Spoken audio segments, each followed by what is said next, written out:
বাংলাদেশের মোট জনসংখ্যার প্রায় 63%ই 35 বছরের নিচে।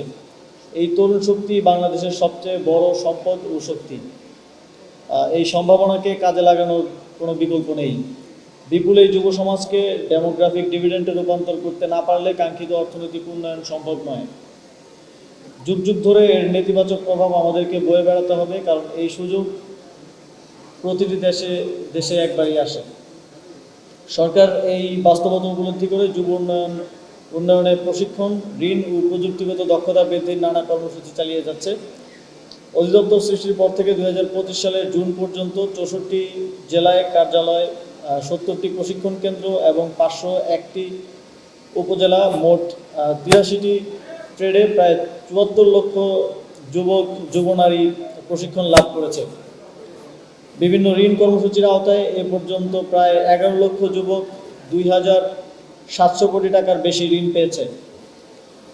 প্রশিক্ষিত যুব সমাজের মধ্যে 24 লক্ষাধিক আত্মকর্মসংস্থানে নিয়োজিত রয়েছে এবং বাকিরা দেশে বিদেশে সম্মানজনক কর্মসংস্থানে নিয়োজিত রয়েছে।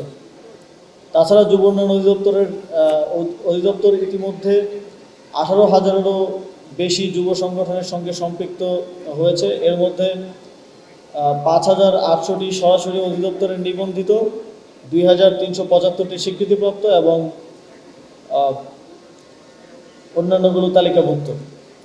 এসব যুব সংগঠন সচেতনতা বৃদ্ধি, দুর্যোগ মোকাবিলা, ত্রাণ বিতরণ, পরিচ্ছন্নতা অভিযান, টিকা প্রদান, রক্তদান সহ বিভিন্ন সমাজসেবামূলক কার্যক্রমে অগ্রগণ্য ভূমিকা পালন করে আসছে।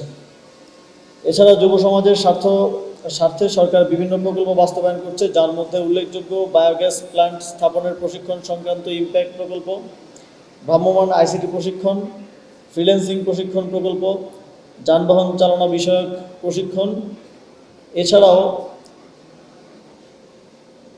Economic acceleration and resilience for need earn নামে বিশ্বব্যাংকের সহায়তায় সরকার একটি প্রকল্প বাস্তবায়নের পথে রয়েছে, যেই প্রকল্পে প্রায় 9 লক্ষ যুবক ও যুব নারীকে প্রশিক্ষণ এবং কর্মসংস্থানের ব্যবস্থা করা হবে।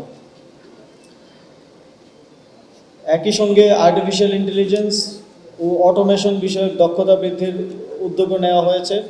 পাশাপাশি জুলাই গণঅভ্যুত্থানে আহত ও শহীদ পরিবারের সদস্যদের জন্য প্রশিক্ষণ ভিত্তিক আত্মকর্মসংস্থান প্রকল্প দ্রুত চালু হতে যাচ্ছে। তবে সরকারের একার পক্ষে দেশের কাঙ্ক্ষিত যুব সমাজের কাঙ্ক্ষিত উন্নয়ন অর্জন সম্ভব নয়। সিদ্ধান্ত প্রক্রিয়া থেকে শুরু করে বাস্তবায়ন পর্যন্ত সকল পর্যায়ে প্রয়োজন সকলের সর্বাত্মক অংশগ্রহণ ও সহযোগিতা। এক্ষেত্রে সরকার বিশ্বাস করে দেশের প্রকৃত পরিবর্তন ও উন্নয়নের মূল চালিকা শক্তি হবে তরুণ সমাজ নিজেই। তাই আমরা তরুণদের প্রতি বারবার আহ্বান জানাই, চাকরির পেছনে না ছুটে প্রশিক্ষণ ও নিজের উদ্ভাবনী শক্তি কাজে লাগিয়ে আত্মকর্মসংস্থানে এগিয়ে আসুন এবং দেশের উন্নয়নে সক্রিয় ভূমিকা পালন করুন।